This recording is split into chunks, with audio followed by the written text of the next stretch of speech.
हम विश्व गुरु बन रहे हैं फ्रॉड करने में। इंडिया में यूएस एम्बेसी ने 2000 से ज़्यादा वीज़ा अपॉइंटमेंट्स को कैंसिल कर दिया है। इंडिया में हमारी जो यंग जनरेशन है ना, इस वक्त उनके साथ बहुत ज़्यादा धोखा हो रहा है। जब वो बचपन में थे ना, तो उनको सिखाया गया कि चोरी नहीं करनी। बाद में पता चला जिसने सिखाया था वो खुद चोर है। पुलिस के पास चले जाओ, वो मुंशी आगे कर देंगे। हाँ, थोड़ा सा साहब नहीं आएंगे, SHO साहब सामने नहीं आते, मुंशी आगे हो जाता है। उसके बाद जुडिशियल सिस्टम में चले जाओ, अभी देख लो आप, जज, इतना पैसा जल गया, पता ही नहीं था किसी को कि इतना पैसा आया कहाँ से। और ये सारे लॉ मेंटेन करने वाले लोग हैं। जब एक ही एजेंट मल्टीपल IP एड्रेसेस पर स्लॉट बुक कर लेगा, तो जो बंदे जेन्यून हैं उनको स्लॉट कैसे मिलेंगे। 30 एजेंट इसमें फंसे हैं। के अंदर वीजा कंसल्टेंट भी हैं, पासपोर्ट एजेंट्स भी इन्वॉल्व हैं। अब लीगल इमिग्रेशन में भी दिक्कत आ रही है। तो बंदा, जो आम बंदा है, जाए तो जाए कहाँ।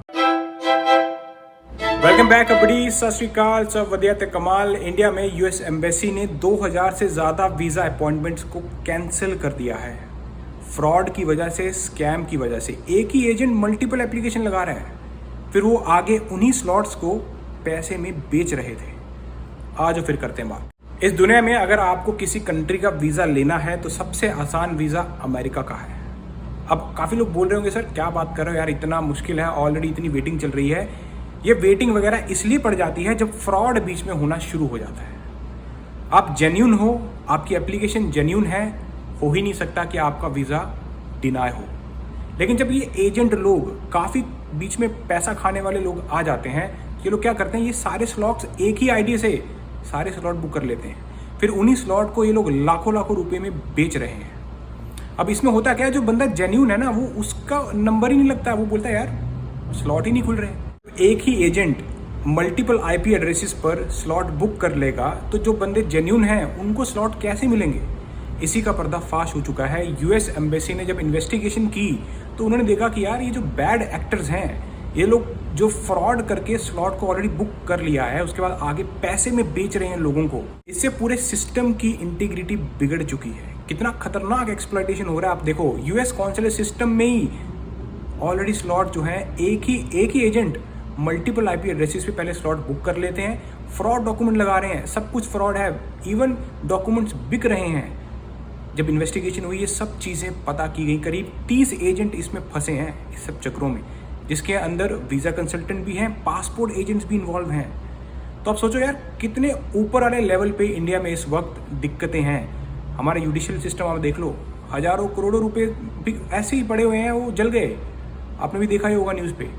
तो आप बताओ, अब बंदा जब सिस्टम में ही ऐसा पंगा पड़ा हुआ है, बंदा किसके पास जाएगा। जो लोग जेन्यून हैं, जो लोग वीज़ा के लिए भाई वेट कर रहे हैं 400 दिन, अगर मैं नॉर्मल B1 B2 वीज़ा की बात करूं, इस वक्त 400 से ज़्यादा दिन की वेटिंग है आपकी अपॉइंटमेंट आने में। इंडिया में यूएस एम्बेसी ने वेडनेसडे को अनाउंस किया कि बैड एक्टर्स, ये जो जितने डुप्लीकेट लोग हैं, ये बॉट्स को यूज़ कर रहे हैं टू सिक्योर स्लॉट्स और एक्सप्लॉइट कर रहे हैं सिस्टम को।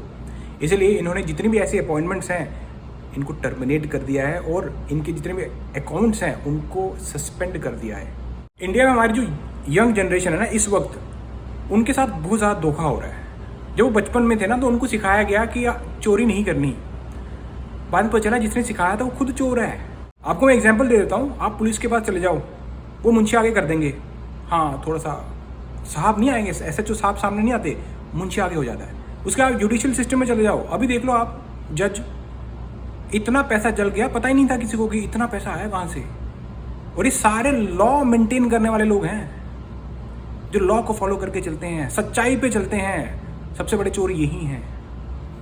और जो हमारे जैसे बच्चे, जो यंग जनरेशन है, जो सब कुछ, सारा कुछ लॉ अच्छी तरह से पढ़ते हैं, सब कुछ फॉलो करते हैं, मिलता पता क्या एंड में, और इनको कुछ नहीं आता, ये पढ़े लिखे फट्टू हैं, ये बोला जाता है इंडिया में।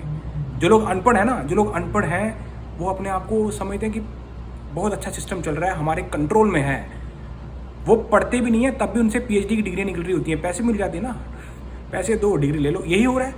वीज़ा, ये जो वीज़ा अपॉइंटमेंट्स कैंसिल हुई हैं, इसमें फोर्ज डॉक्यूमेंट्स लगाए गए, डुप्लीकेट डॉक्यूमेंट लगा दिए, डॉक्यूमेंट्स बिक जाते हैं ना हमारे इंडिया में। सब कुछ तो बिक रहा है, समझ रहे हो। अभी तो मैंने नेताओं की बात नहीं की, हम विश्व गुरु बन रहे हैं फ्रॉड करने में, स्कैम करने में। आप अपना फ़ोन, इंडिया में ऐसी हालत है, आप अपना फ़ोन किसी के हाथ में दे दो भाई, बैंक ही खाली हो जाएगा, पता नहीं लगेगा आपको। कितने तरह के स्कैम चल रहे हैं। मैं सच कह रहा हूँ, इस वक्त पढ़ा लिखा इंसान इंडिया में भाई वो नहीं टिक पाएगा।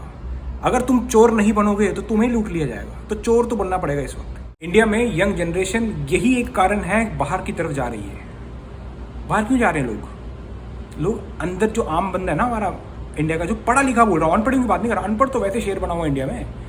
जो पढ़ा लिखा बंदा है, जो लॉस को फॉलो करके चलना चाहता है, जो एक अच्छी जिंदगी जीना चाहता है, उसको जीने को नहीं मिल पाएगी, क्योंकि इस तरह का सिस्टम बना हुआ है कि तुम अगर लूटोगे नहीं तो तुम्हें लूट लिया जाएगा। और ये जो वीज़ा अपॉइंटमेंट की ये जो फ्रॉड हो रहा है, स्कैम हो रहा है, ये तो बहुत छोटी सी बात है।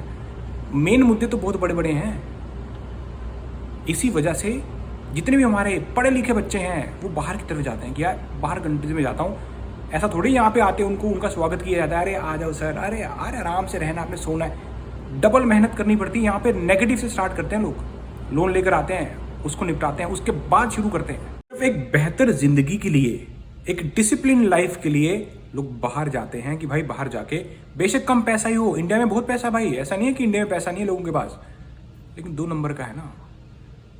क्योंकि इस तरह के झमेले में फंसने से अच्छा है बंदा बोलता है कि यार थोड़ी खा लूँ लेकिन अच्छे से अपनी ज़िंदगी बिता लूँ। इस वजह से अब अपनी यंग जनरेशन बाहर की तरफ जाती है।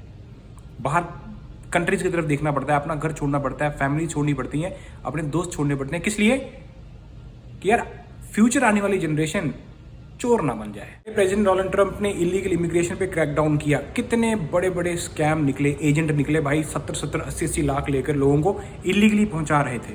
अब लीगल इमिग्रेशन में भी दिक्कत आ रही है, तो बंदा जो आम बंदा है जाए तो जाए कहाँ? हमारे देश में दिक्कत पता क्या है? दिक्कत ये नहीं है कि नेता खराब है, पुलिस खराब है, जुडिशियल सिस्टम खराब है, हमारे लोग ही खराब है। जो पढ़ा लिखा है उसकी कोई सुनने नहीं चाहता, और जो अनपढ़ है वो किसी की सुनता ही नहीं। यही दिक्कत है। अब आप एक एग्जाम्पल देता हूँ आपको मैं। एक अनपढ़ तीसरी मंजिल से नीचे थूक रहा है, उसको कैसे समझाओगे? महात्मा गांधी नहीं समझा पाए यार, तो आपको लगता है आज की यंग जनरेशन समझा पाएगी? ये समझेंगे एक ही तरीके से, फाइन लगाओ, डॉलर। यहाँ पे जब कोई थूकता है ना, डॉलर में फाइन लगता है $1000, $350। वैसा ही फाइन इंडिया में लगेगा तो ये लोग सुधरेंगे, खास करके जितने अनपढ़ हैं। क्योंकि अनपढ़ किसी को मानते नहीं भाई, वो तो बोलते हैं हम ही शेर हैं।